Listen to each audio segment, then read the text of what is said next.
The Building Brands Marketing Podcast is dedicated to exploring the journeys of industry leaders who have successfully built a brand. Join me, Robert Royer, president of Building Brands Marketing, and an entrepreneur who's successfully scaled multiple brands as we dive deep into the strategies, challenges, and insights that have shaped the success of industry leaders and provide you with the resources you need to do the same. Building Brands Marketing is a full-service marketing agency specializing in crafting customized marketing strategies for service-based businesses with a creative powerhouse to drive real results. Welcome to the Building Brands Podcast.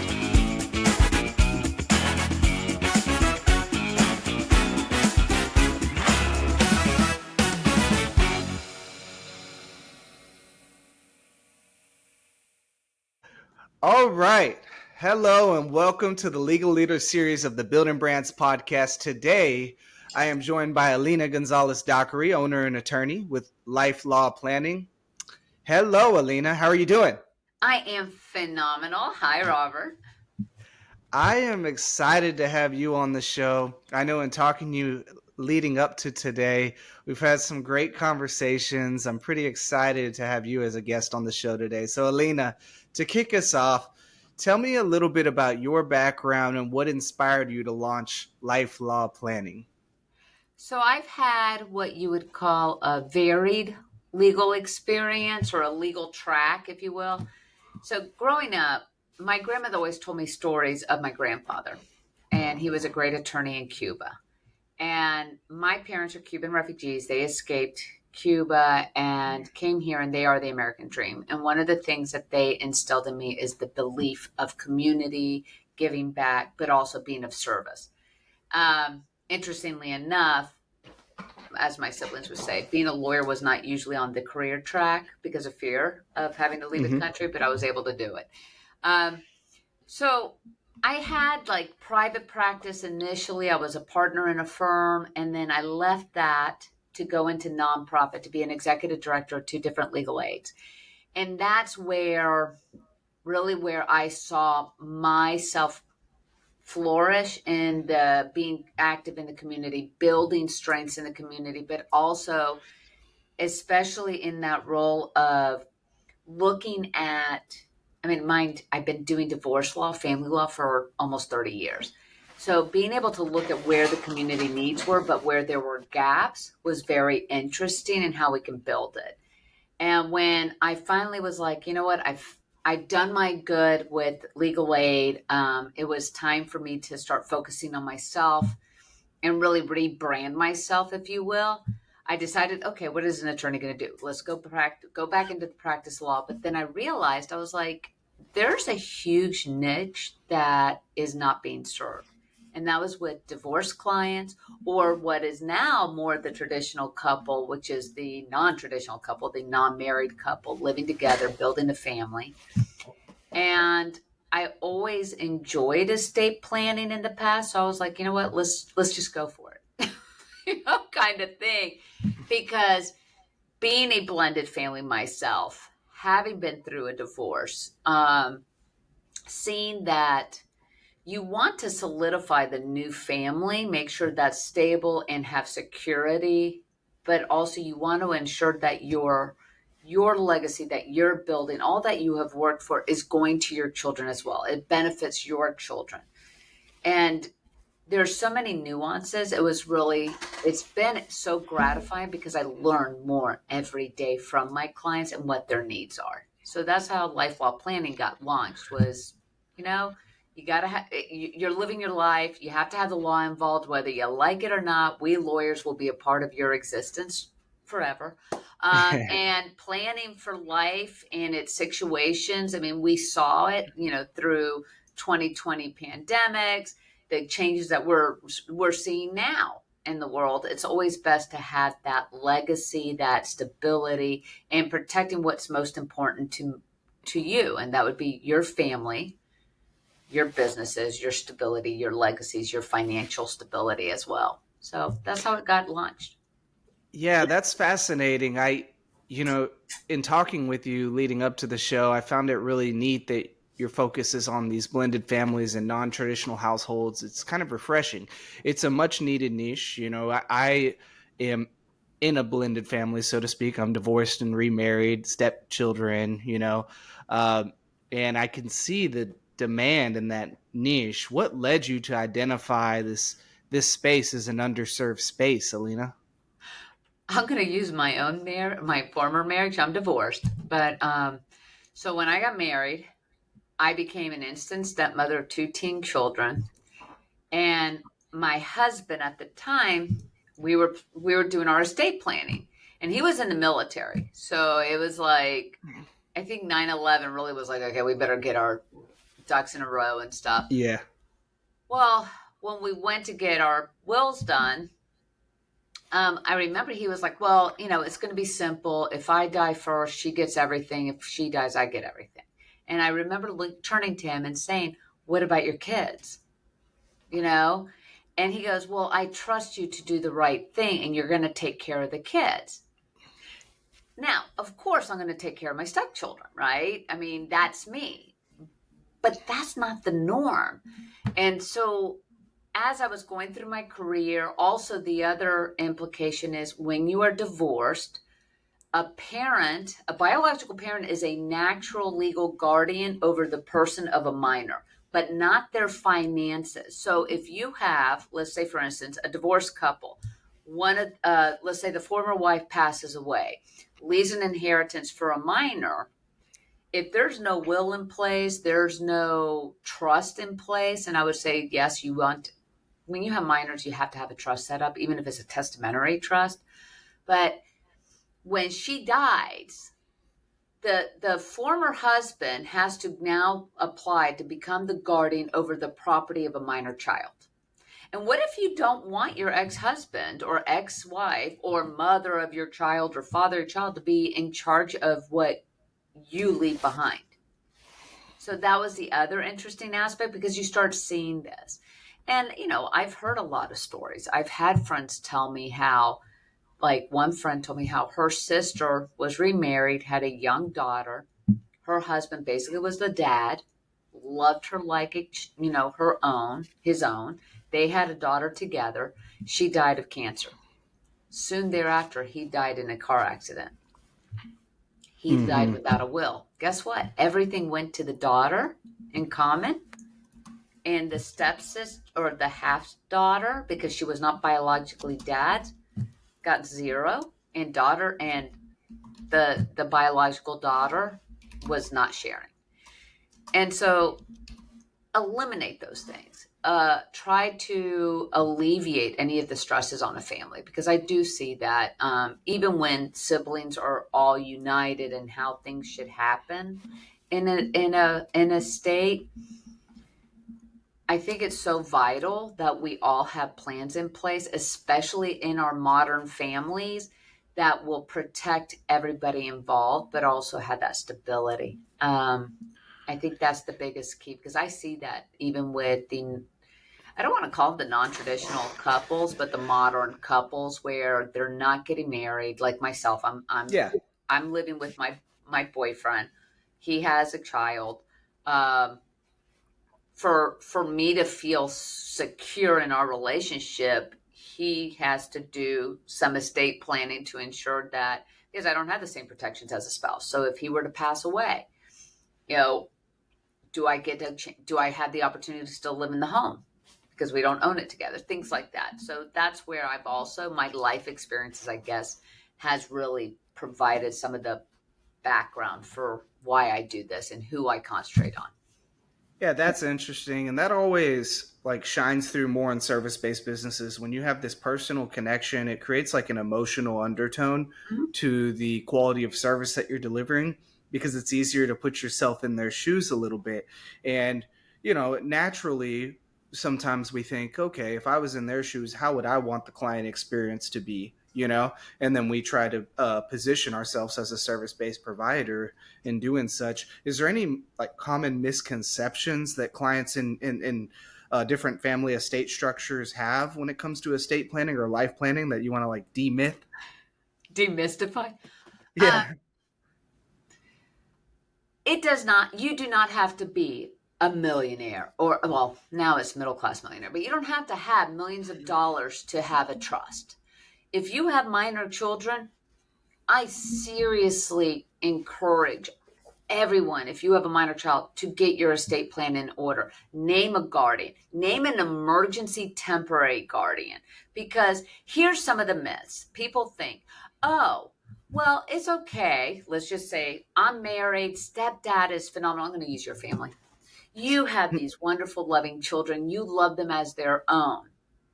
Something happens to your spouse. You don't have the legal right to pick up those kids, keep those kids, things like that, Mm-hmm. right? The natural father has it. Well, what happens if, say, often, say like people are far away? I live Mm-hmm. in South Florida, so we have a lot of distance among family members, and something happens to you, and you need someone to immediately go to the school to be able to pick up the children or to care for them temporarily until your guardian, who you choose to be the guardian of children, comes to be able to take them, the permanent guardians. Well, then if you don't have that plan, then those kids could definitely be involved with DCF. Nobody wants Department of Children and Families in their life, even for temporarily for safekeeping, right? Mm-hmm. Another myth is, oh, well, we lived. I get this. And it surprises me. People go, well, I've been living with my husband, quote unquote, for 15 years, 20 years. Of course, I have a right to his estate. He dies. He doesn't need a will. I'm his common law wife. First of all, in the vast majority of the states in the United States, common law has been out for 40 some years. I mean, there is no common law marriage. I know here. I think in maybe in Indiana, something like farming states, there might still be, but there's not common law here in Florida. I don't believe there's common law marriage in Texas. So I had this poor woman. She had been with her, what she liked to call her husband, and I'm air quoting for those that can't see a video. Um, and he passed away without a will. Well, what happened was here she was together with him, cared for him during his sickness and everything. Everything was in his name, by the way, the house, the cars, everything, the bank accounts, everything. Mm-hmm. Well, he had two daughters that he had not spoken to or seen in over 40 years. He died without a will. Guess what happened? They swooped in, kicked her out. She left with nothing. Nothing. So right there, don't think that just because you live with someone, you have an absolute right to stay in a home, that you have a right to an Mm-hmm. inheritance. Also, for those that do have maybe children that are estranged, that you do not have, there was a falling out, there are things, if there are specific people that you wish to disinherit, you have to have that in writing. But if you want to take care of your partner, your girlfriend, your boyfriend, whatever you want to call them, significant other, Mm-hmm. you have to have an estate plan in place to ensure that they have, say, for instance, a life estate interest in the home so that they have a place to live, or even for a few years. That's really crucial in being able to secure that couple in that family structure, because less people are getting married nowadays. So you're not going to have those protections as a married couple has by law. So you have to make sure you have it in writing and proper. Yeah, that's a great point, and I know this isn't technically in the marketing space, so to speak, but I know with myself having a special needs child, biological child, when I got remarried with my current wife, it was important to me that we put something in place to financially protect that special needs child if something was to ever happen to me. And that was a real big component of me being willing to get married again. If that wasn't in place or wasn't, able to be put in place, it was a deal breaker for me. Not because I don't trust my wife, and she understood completely that it, and really, respected it. Hey, as me as a father, it was important. Hey, I need to put this infrastructure in place for this special needs child to be sure that she's protected and taken care of, regardless of what other choices I make, from a relationship standpoint and a blended family standpoint. So I recognize and I, respect the importance of that. Something about family law planning that's a little bit unique is it's not as it it's not as emotional to get started and you know get the paperwork done, so to speak. Where the emotion really comes out is when things actually have to be enforced and things actually have to uh and that's where it gets similar to an emotional state of custody and divorces and things like that on the family law Absolutely. side. uh and I'm curious, in your experience, and you've been in law for 3 decades, what has been the most emotionally volatile subspecialty area of law? You've kind of been in several different segments, from family law to estate planning to nonprofit law, so on and so forth. I honestly, divorce when it comes to custody, and that was when, I mean, custody is not used anymore. I get it, but Mm-hmm. but everybody understands what custody battles are. So those are Absolutely. still some of the most emotional. I mean, here in Florida now, we have like basically a default that by presumption, it's a rebuttable presumption that it's a 50-50 time sharing. So each parent gets 50% time. However, I can tell you based on my experience, and I get pushback all the time on this, unless the parents know how to comport themselves, basically behave in a manner in which they put the best interest of that minor child or minor children first, it does not work. Because if you cannot be civil, I'm not saying be friends. It would be great if you have friends, but remember, and I can say this based on experience, I have seen it. So when I got married, I had two teenage children as stepchildren. Fast forward 10 years, um, my stepdaughter was getting married. What every parent should be thinking is, oh, my daughter's getting married. It's going to be the happiest day of her life. She's marrying her true love, blah, blah, blah. What ended up happening, as she stated, was one of the worst days of her life. Like, it was horrible. And just to put a caveat, I was not the reason for a breakup of marriage. I came 4 years after the divorce. Just putting that out there because some people think, well, wait a minute. But because of the way that her mother reacted towards us or behaved, not towards us directly, but behind the scenes, it caused so much stress. And it's like, you guys have to realize, and I say this generally, you are forever connected to the other parent. That Mm-hmm. child should never be in the middle. And I think that's the most emotional aspect, especially when you start seeing that push and pull and, talking to experts in the field. That's one of the biggest issues I see now, modern day, that the need for the parents to at least understand that by co-parenting, by the way, doesn't end at 18, doesn't end at high school graduation. We're talking college graduations, we're talking marriages and birth of grandchildren. And you want your children to be able to celebrate with ease and calm and not be stressed. I would Mm-hmm. say that's really some of the turmoil I see can be most emotional. As far as,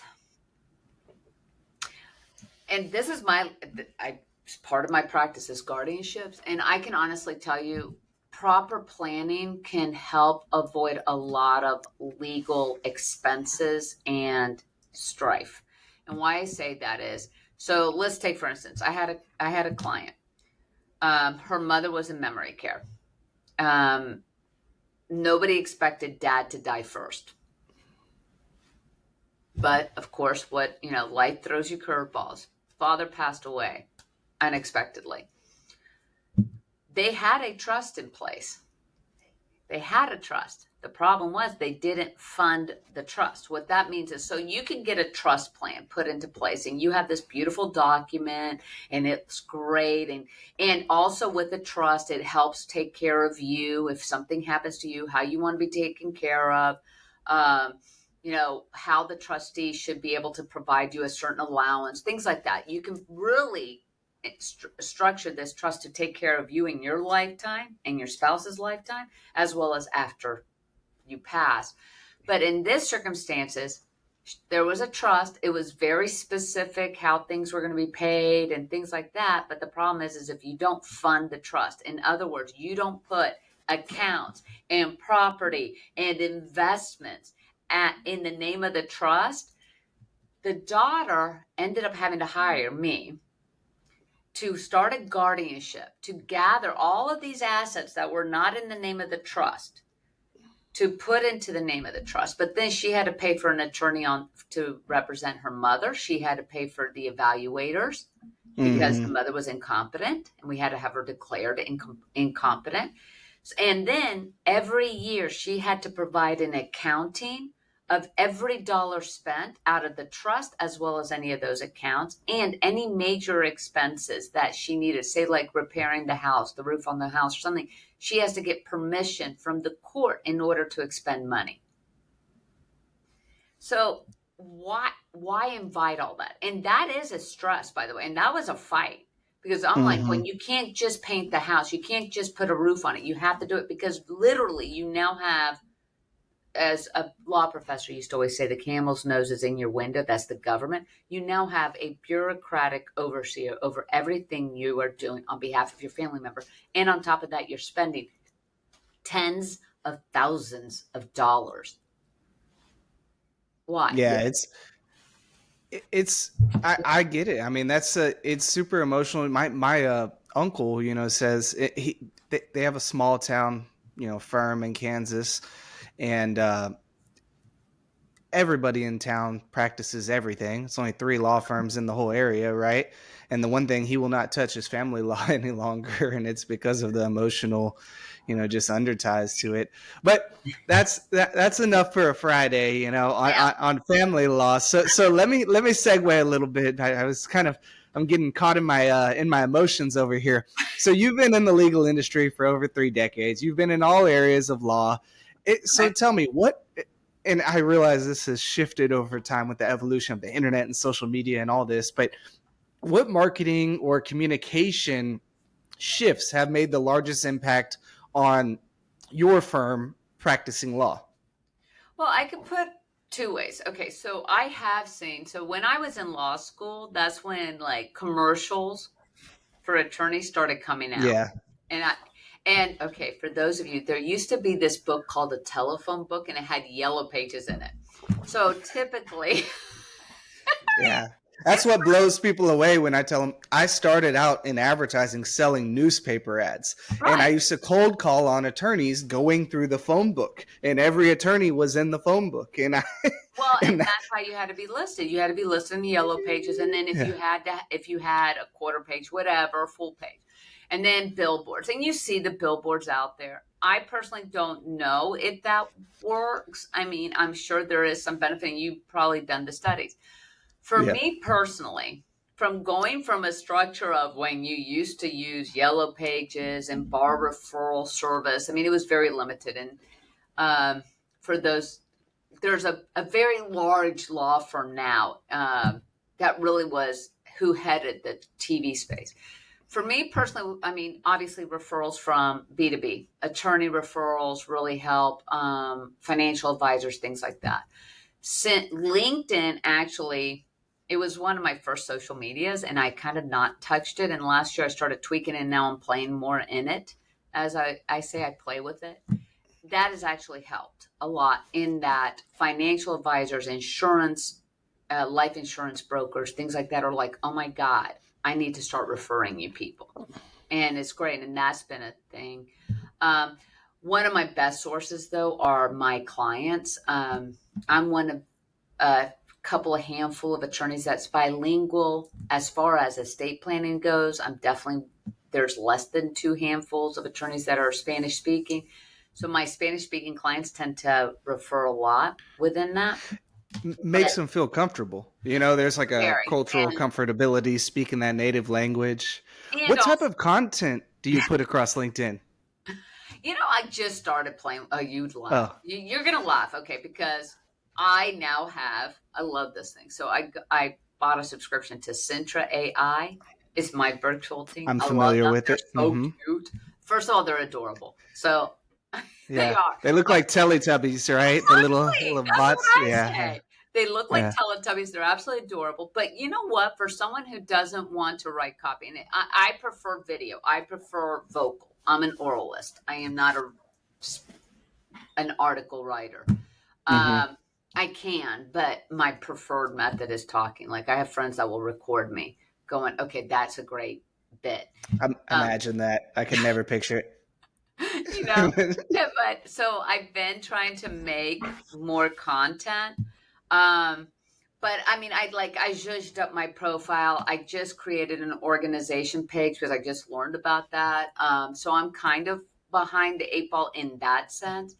I tried Facebook and such, but Facebook keeps changing the rules on you. So I kind of like haven't been playing around with that as much anymore. Other than I go on just to see what family's doing. Um, Honestly, like podcasts are amazing. When I get to appear on this, I have people that will reach out. Um, some people do happen to pick up on Google ads, things of that, or directories. I do like Martindale Hubble. I'm on their directory, and I think that's more for the SEO push up Yeah. for that. I mean, those are my main places. I tried. So I've tried the traditional, I'll do like a neighborhood magazine, and Yeah. I got maybe 3 clients from that, and the cost was not, the ROI was not there. Yeah. It's more of a branding mechanism. Yeah. Yeah. Video, this podcast, appearing on other video blogs, things like that. This is the one, and I'm pointing to my mic, Yeah. but in the Yeah. computer. This is the biggest thing for me, but it's because this fits with my style. That's my personality. I'm big, I'm bold, I'm colorful. I love how we're matching Personable. color, but I want people to be able to see me and hear me because I truly believe that, like what you're doing here with this podcast, creating this marketing strategy for others is incredible, as that's where the trust factor is. And Yeah. more and more people, just like with legacy media, is seeing a downfall. Newspapers are people are going to different Yeah. sources like YouTube, other streaming devices. So this to me is amazing. Yeah, it's media is kind of a somewhat outdated business plan. There's a whole business model there that has to be revamped a little bit. But one of the things I think with your specialty area of law compared to, say, I don't know, a criminal defense firm is you have a story to tell, a whole brand story, right? And Right. there's a lot of client stories and certain scenarios that you've witnessed and things like that you can't just slap up a billboard in 5 words to explain that, right? So I think that's where this format of media works best for you. And I always tell people, anybody that's listening to the podcast, you'll hear me say it 1,000 times. It's not where you put the message; it's what you put into the Mhm. message. And in my day, starting out selling advertising, I always put it this way, and I think this is what made me excel in the advertising industry was you can sell space or you can sell strategy. And so rather than going in and saying you need a newspaper ad for your business, when I started in this industry over a decade ago, I would walk in and go, this is the story of your business, and this is a mechanism we could use to get that out there, but this is what we need to say. And that's the strongest component. And that's why I think podcasts, LinkedIn videos, things like that probably work well for your business type. There's a brand story and it's too complex to tell in 5 words on a billboard. And I'm not knocking billboards or traditional media like that. I see it work for a lot of PI firms. I see it work for criminal attorneys and bail bond companies that are right outside the jailhouse. I'm not saying there's not a time and a place for it. It's probably not with a state law planner. I think and I agree with you. Like I see the. I mean, I say like Morgan and Morgan. Okay, Mm-hmm. first of all, he is. I don't know how he was as an attorney. As a marketing genius, he is that. Because he is the reason why marketing for law firms has been transformed. And I remember being in law school when he was first starting out as Gilbert and Morgan, and they started that.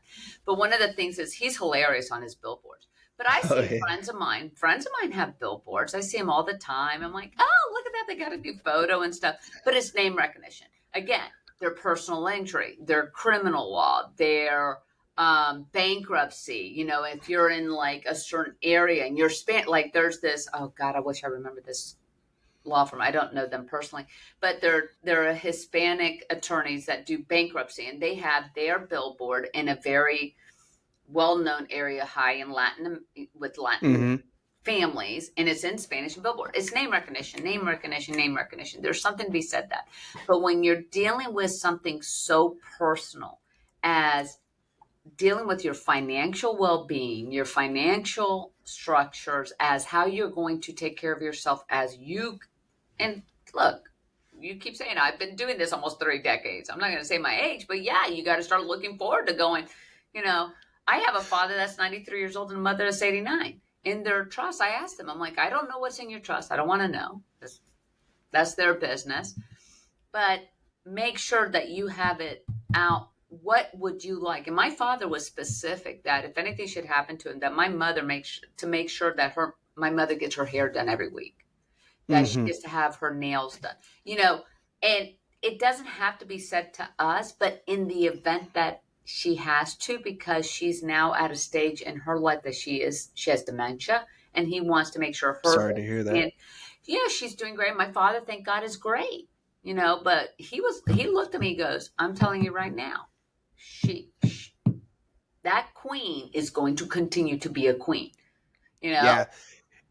It's a very vetted process in the specialty of law that you practice compared to others like maybe PI or something, because it's a very, very big decision for families. And that's where the importance of these types of podcasts, the media mix, LinkedIn, things like that, because in that vetting process, that's where people are going to learn more and understand, is this someone I can trust? Is this someone Mhm. that has the knowledge, the expertise that I read about them, but I need to get a little bit more insight, and that's where I think the value lies in marketing. Well, Alina, this has been an absolute pleasure.